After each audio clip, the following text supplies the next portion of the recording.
시장이 변하면 투자도 변해야겠죠. 시야를 넓히면 돈이 보입니다. 다른 시각으로 보는 투자 전략, 지금 시작하겠습니다.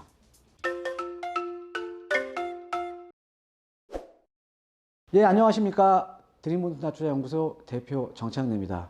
자, 제가 오늘 이제 강의를 지금 찍고 있는데요. 한 5개월 만에 제가 오늘 니트를 벗었습니다. 예, 우리 저한테 상담하시는 분들이 왜 항상 니트를 입고 하시냐 그래서 오늘은 이제 날도 좋고 해서 제가 오늘 니트를 벗고 좀 산뜻하게 오늘 좀 강의를 이제 시작을 하겠는데요.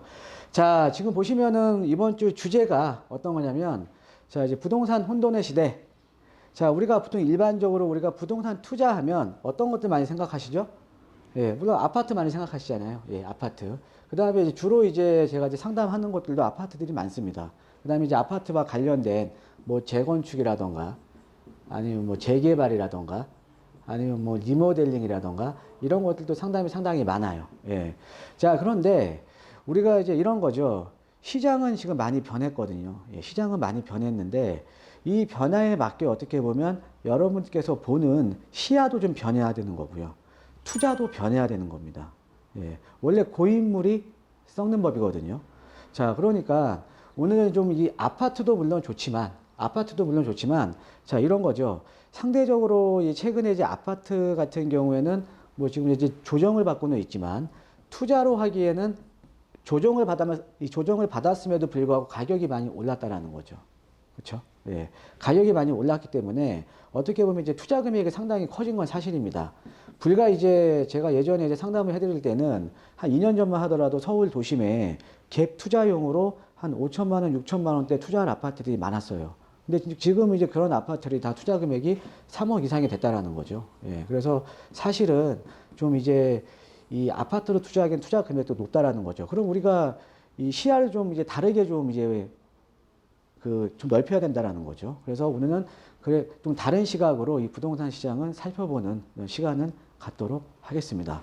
자, 한번 볼게요. 예, 최근에 나온 이제 뭐 언론에서도 많이 좀 이제 나왔었고요. 자, 보시면, 자, 이게 제가 항상 이제 강조해 드리는 게 항상 이 거래량을 제가 강조를 해 드리는 거거든요. 거래량을 제가 항상 강조를 해 드리는데 모든 투자 제안은 마찬가지입니다.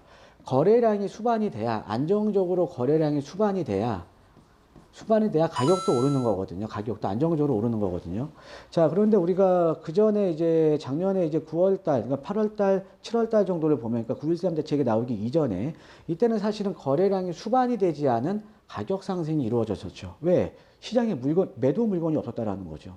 매수할 사람들은 많은데. 그죠? 그러니까 그렇게 이제 급작스럽게 올라가니까 9.13 대책 이후에 지금 거래량이 지금 하락을 하면서 지금 이제 가격이 지금 조정을 많이 받고 있잖아요. 그렇죠? 그래서 우리가 부동산 시장도요, 가장 중요한 게 거래량이거든요.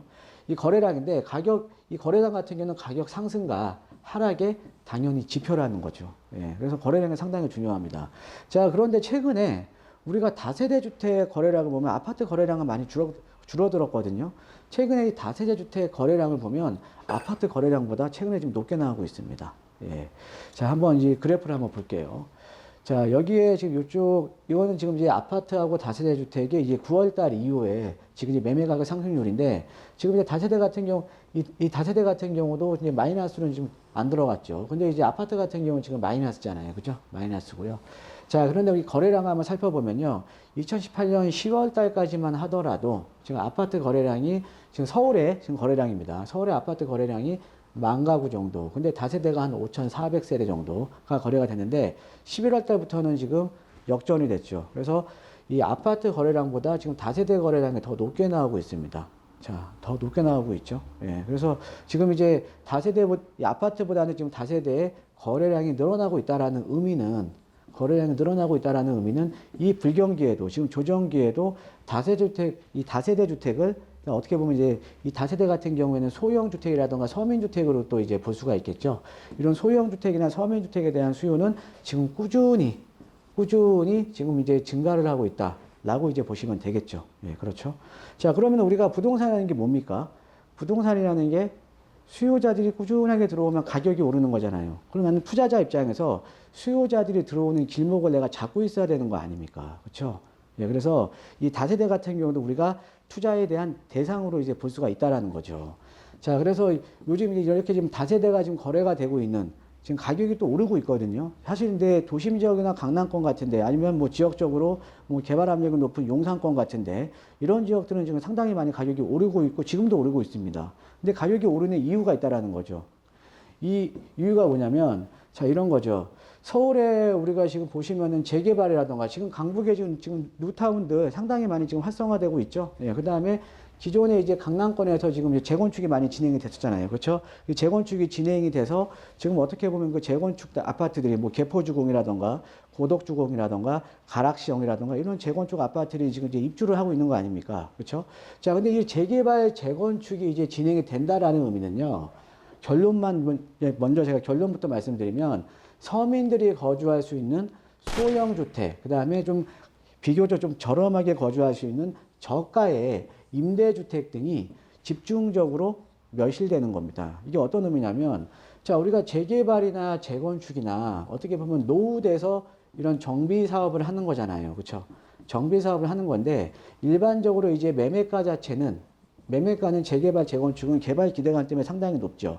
자, 근데 반대로 임대가는 상당히 낮다라는 거죠. 임대가는. 왜? 노후됐으니까요. 그죠? 예, 그러니까 임대가가 낮기 때문에 어떻게 보면 이 재개발 재건축 지역, 지금 진행을 하고 있는 재개발 재건축 지역도 이 서울 도심에서 서민주택에 대한 수요를 지금 감당을 하고 있는 겁니다.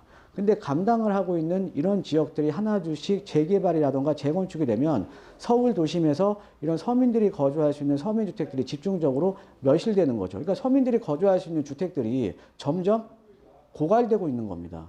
자, 그러니까 당연히 이에 대한 대체제로 다세대라든가 연립 등이 가격이 오를 수밖에 없다라는 거죠.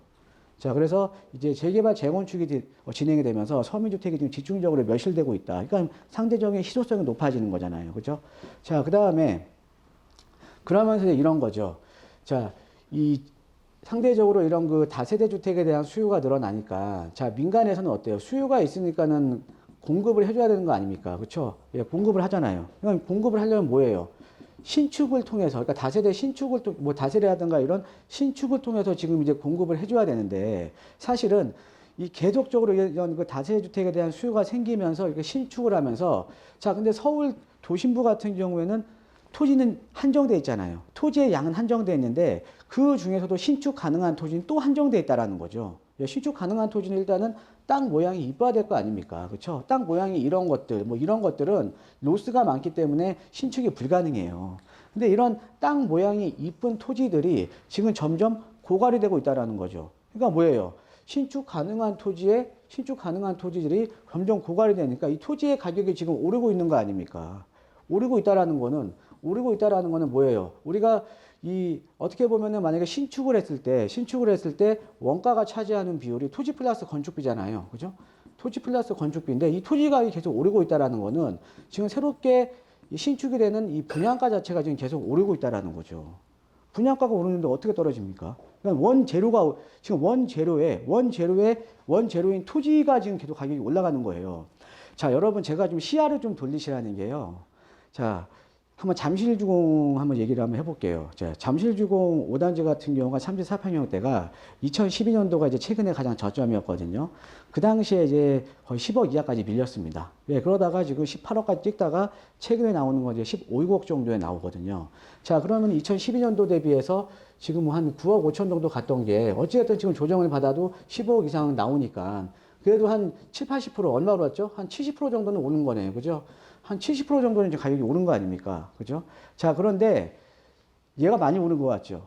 자, 실질적으로는요, 잠실주공 5단지 바로 밑에 있는 지역이 어떤 지역이냐면 석촌동이라는 지역이 있어요. 예, 그러니까는 잠실동부터 방이동, 서촌동, 이런 지역들이, 삼전동, 이런 지역들이 그냥 일반 주택가입니다. 일반 주택가. 그런데 2012년도에 이런 지역에 다가구 주택들이 있죠. 예, 다가구 주택들이 보통 평당 1,500에서 1,800이면 매수가 가능했어요. 자, 그런데 지금 얼마 가는지 아십니까? 지금 평당 3,500짜리 이하가 없습니다. 뭐가 더 많이 올랐죠?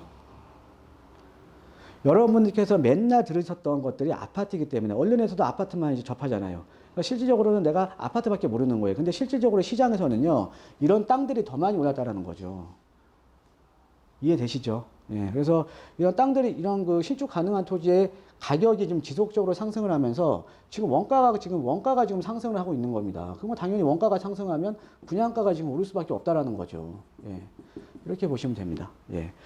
자, 그 다음에 이제 보시면 이 아파트 같은 경우에도 지금 이제 최근에 뭐 조정을 받았지만 아파트가 크게 상승을 했잖아요. 자, 그러니까 아파트를 매입하기에는 이제 수요자들이 부담스러우신 분들이 많이 생기는 거죠. 자, 부담스러운 분이 많이 생긴다는 거는 뭐냐면 아파트를 매입하기보다는 어떻게 보면 이 비교적 좀 이 아파트보다는 주거 비용이 낮은 이런 다세대나 연립주택으로 주택에 대한 다운사이징이 지금 그러니까 주택에 대한 다운사이징을 하는 겁니다. 그러니까 수요자들이 아파트는 부담되니까 부담이 적은 다세대라든가 아니면 연립주택이라든가 이런 거 소형 주택으로 이 주택에 대한 다운사이징을 지금 하고 있다는 거죠. 그러니까 주택에 대한 다운사이징이 되면서 여기 또 수요자가 지금 유입이 되는 거죠. 지속적으로. 자, 수요자는 유입이 되고 여기에 계속적으로 서울에 있는 이런 저가 주택들은 계속 멸실되고요. 그 다음에 땅값은 계속 오르고 있고, 예. 그냥 가격이 떨어질 수가 없겠죠. 그렇죠? 예. 자, 그 다음에 또 하나가 이제 뭐 법에 대한 건데요. 예, 주차장법, 이게 이제 문콕 방지법이라고 합니다. 예전에 한번 제가 강의 때 한번 언급을 해드렸는데, 이게 지금 3월 1일부터 지금 시행에 들어갔어요. 그러니까 어떤 거냐면요. 원래 우리가 이 주차장을 보면 이렇게 폭이, 이렇게 해서 이 폭이 원래는 2.3m였는데, 얘가 2.5m로 늘어나는 겁니다. 자, 이 의미가 어떤 거냐면, 자, 우리가 뭐 이게 아주 쉬운 내용이니까, 예, 쉬운 내용이니까. 만약에 우리가 보통 이제 일반적으로 투룸짜리 있죠. 투룸짜리를 지으면요. 보통 이제 이 주차 한 대당, 이 투룸 같은 경우에는 한 세대당 0.5대거든요. 그러니까 주차 한 대면 두 세대를 지을 수 있는 거예요. 두 세대를. 자, 그런데 주차가 10대면 뭐예요? 20세대를 지을 수 있는 거잖아요. 그죠? 자, 그런데 이 10대가 주차폭이 들어가면서 9대밖에 못 나오는 상황이 이제 생긴다라는 거죠. 그럼 몇 개가 나와요? 18세대잖아요. 그렇죠? 자, 그러면은 예전보다 똑같은 땅을 갖고 두 세대가 더 적어지는 거잖아요. 그렇죠? 그러면은 분양가가 올라가겠죠. 그죠? 자, 그래서 이런 거 주차장법 시행 규칙이 이번 3월 1일부터 지금 시행에 들어가면서 점점 이제 같은 땅을 갖고 효율성이 떨어지는 겁니다. 예, 이해되시죠? 예. 자, 그래 이런 거 여러 가지 원인들이 지금 이 소형 주택에 대한 가격이 지금 상승을 하고 있는 원인이고요. 자, 그런데 그럼 우리가 아파트 같은 경우에도 모든 지역이 다 똑같이 오르는 거 아니잖아요. 그렇죠? 그럼 다세대 주택 같은 경우, 이런 소형 주택 같은 경우도 오르는 지역이 다른 지역에 비해 더 많이 오르는 지역이 따로 있다라는 거죠. 어떤 지역이 이제 가격이 많이 오르냐면요. 자, 이런 거죠. 제가 항상 이제 강조를 해드리는데, 요게 좀 오타가 났네요, 여러분들. 소득수익 높은 게 아니라 낮을수록이에요. 예. 이거 제가 강조해 드리려고 일부러 오타 낸 겁니다. 네. 자, 좀 이해해 주시고요. 자, 제가 항상 이제 직주근접 강조해 드리죠. 그렇죠? 자, 주거에 대한 수요는요. 일자리가 있어야 그만큼 주거에 대한 수요가 있는 겁니다. 그래서 우리가 직장하고 주거자의 접근성이 주택 가격에 미치는 영향이 가장 커요. 자, 그런데 이 직주근접에 대한 민감도는요. 소득 수준에 따라서, 그러니까 수요자들의 소득 수준에 따라 달라집니다. 어떤 의미냐면 상대적으로 소득 수준이 높은 계층들은 직주근접이 좋은 지역 별로 안 좋아합니다. 왜? 번잡하거든요.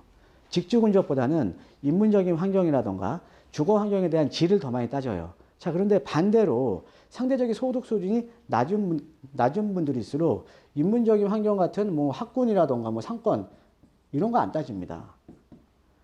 또 옆에 공원 같은 뭐 한강 인편에 있어야 돼, 뭐 주거 환경 이런 거 안 따져요. 뭐냐면 상대적인 소득 수준이 낮을수록 직주근접에 가장 민감한 겁니다.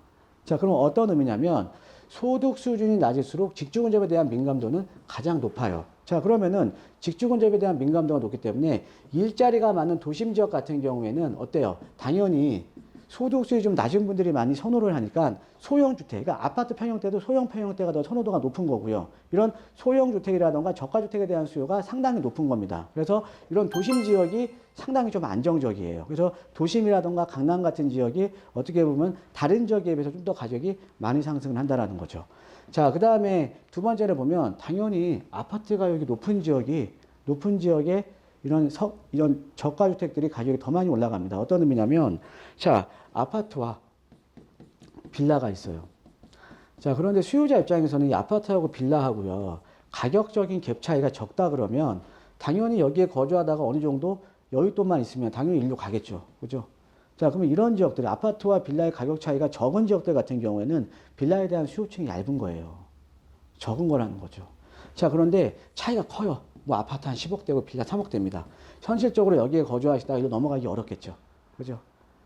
어떤 의미냐면, 이 빌라 같은 경우는 아파트의 대체제이기 때문에 이 대체제의 가격 상승을 결정하는 요인은요, 인근 지역의 아파트 가격입니다. 그러니까 아파트 가격이 높을수록 인근 지역에 이런 그 소형 주택에 대한 지가 상승이 높다라는 거죠. 자, 그래서 아파트 가격이 높은 지역에 좀 투자를 하시는 게 좋고요.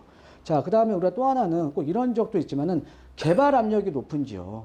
그러니까 향후에 좀 용산이라던가 아니면 뭐 도심부의 뭐 창신동, 뭐 이런 신당동 이런 지역들 향후에 좀 지금 현재 노후도가 높아서 향후에 좀 개발 압력이 높은 지역 있잖아요. 이런 개발 압력이 높은 지역은 지금은 좀 상대적으로 소액으로 지금 이제 투자가 가능하면서 나중에 묻어두면 개발이 되면서 가격 상승에 대한 기대감을 또 우리가 또 볼 수 있다라는 거죠. 그래서 개발 압력이 높은 지역도 지금 투자에 대한 대상으로 보셔도 괜찮을 것 같습니다. 자, 그래서 왜 또 이 개발 압력이 높은 지역에 이런 소형 주택을 사야 되냐? 뭐 큰 것들, 뭐 다가구나 단독 같은 거 사면 안 되냐? 안 돼요. 제가 예전 강의에 올려놨습니다. 궁금하시죠? 궁금하시면 아마 그 저희 지금 이제 촬영하신 우리 직원이 그거 이제 프리미엄에 대한 거 옆에 또 올려놓을 거예요. 예, 그거 참고하시면 됩니다. 그거에 좀 이제 내용이 좀 길어서요. 예, 그거 참고하시고요. 예. 자, 그 다음에 우리가 다가구나 단독들도 지금 가격이 지금 많이 올랐거든요. 자, 이런 거죠. 우리가 가격이 오르려면은 상대적인 희소성이 있어야 되는 거잖아요. 그렇죠? 희소성이 있으려면 공급이 없어야 되는 거 아닙니까? 그렇죠? 아니면은 있던 공급량이 줄어들거나. 자, 지금 서울 도심부에서 특히 강북 지역 같은 경우에 재개발 뉴타운이 상당히 지금 활성화되어 있습니다. 재개발 뉴타운이 진행이 된다라는 거는 재개발 뉴타운은 자, 일반 주택가로 되어 있죠? 예, 일반 주택가로 되어 있습니다. 일반 주택가로 된 얘네들이 헐리고요. 아파트 들어서요. 자, 그럼 일반 주택가는 뭐가 있냐? 다가구도 있고요. 단독도 있고 상가주택도 있고 뭐 연립도 있고 다세대도 있고 많죠. 예, 종류가 많습니다. 자, 그런데 이런 일반 주택들이 멸실되는 거예요. 그러니까 우리가 다가구나 단독 같은 경우도 재개발 뉴타운이 되면 일반 이런 다가구 단독 같은 일반 주택이 멸실되는 거잖아요. 그럼 어때요? 서울 도심부에서 주택에 대한 양이 지금 줄어드는 거 아닙니까? 아파트로 변해버리는 거잖아요. 그러니까 당연히 희소성이 높아지는 거죠. 이해되시죠? 예. 자, 거기에다가 지금 이제 보시면 이제 아까 말씀드렸듯이 이제 신축 수요가 지금 발생을 하는 거잖아요. 그러니까 소형 주택에 대한 수요가 많아지면서 신축 수요가 발생하다 보니까 다가구나 단독주택 같은 신축이 가능한 토지들이 거래가 지금 상당히 많이 되고 있다라는 거죠. 사실 지금 제 방송을 시청하시고 계시는 분들 중에서도 최근에 이제 다가구라든가 단독 같은 거 알아보신 분들은 아마 제가 어떤 말씀을 드린지 이해가 되실 거예요. 실제 시장에 나가보면요. 신축할 수 있는 다가구 단독주택이 거의 없습니다. 거의 고갈됐다라는 거죠. 그러니까 고갈됐으니까 당연히 이런 단독이나 다가구 주택이 희소성이 지금 계속적으로 높아지고 있다라는 거죠. 자, 거기에다가 최근에 이제 베이비 부모들 있죠. 지금 우리나라가 지금 어느 정도 지금 작년 같은 경우 좀 금리 좀 상승기에 있다가 지금은 또 이제 금리가 좀 그래도 금리 좀 상승했다고 하더라도 지금 저금리거든요. 예. 지금 뒤에 보시면 돼요. 자, 우리가 요거 같은 경우는 제가 2001년부터 2018년도까지 해서 금리를 한번 이제 비교를 해본 거거든요. 금리를 한번 비교를 해본 건데, 자, 우리가 이제 이 주택담보대출금리, 우리 부동산에 관련된 주택담보대출금리를 보면 이게 파란선인데요. 자, 우리가 2007년도, 8년도 이때 상당히 높았죠. 상당히 높았다가 쭉쭉쭉 계속 떨어지고 있다가 최근에 지금 17년, 18년 좀 반등을 한 거죠. 그래도 우리가 과거에 비해서 상당히 지금 저금리라는 거죠. 자, 저금리가 지속되다 보니까 이런 거죠. 베이비 부모들이 은퇴를 하면서 예전에는 은행에 예금이자로 집어넣거나 이렇게 해서 그 이자로 어떻게 생활하신 분이 많았는데 이제는 예금이자로 생활이 안 되는 겁니다. 자, 그러면 어떻게 하냐면 이 베이비 부모들이 거주하고 있는 아파트 팔아요. 그리고 자기가 이제 은행에 예금했던 돈 합칩니다. 합쳐서요. 거주는 불편하더라도 우리가 다가구 주택 같은 경우 상가주택은 거주는 불편하잖아요. 그렇죠? 거주는 불편하더라도 우리가 월세가 따박따박 나오는 다가구나 상가주택 아니면은 뭐 원룸주택 이런 것들을 매입을 한다라는 거죠. 그러니까 이제 베이비 부모 은퇴 수요는 꾸준하게 지금 시장으로 좀 들어오고 있고요. 거기다가 땅은 없고, 그러니까 당연히 가격이 오르고 있다라는 거죠. 아까 제가 말씀드렸듯이 강남의 재건축이 많이 오른 것 같지만 실질적으로 시장에 나가보시면 다가구나 단독이 더 많이 올랐습니다. 자, 여러분 어때요? 시야를 좀 넓혀야겠죠. 내가 보는 시야는 여기만 보고 있다라는 거죠. 내가 항상 접하고 있는 것도 이것만 접하고 있는 겁니다. 자, 그런데 시야를 넓히면 어때요? 지금 소형 주택이라던가 다가구 단독주택, 지금 사실 아파트보다 더 투자 수익이 좋거든요. 물론 이제 지역에 따라 틀리겠죠.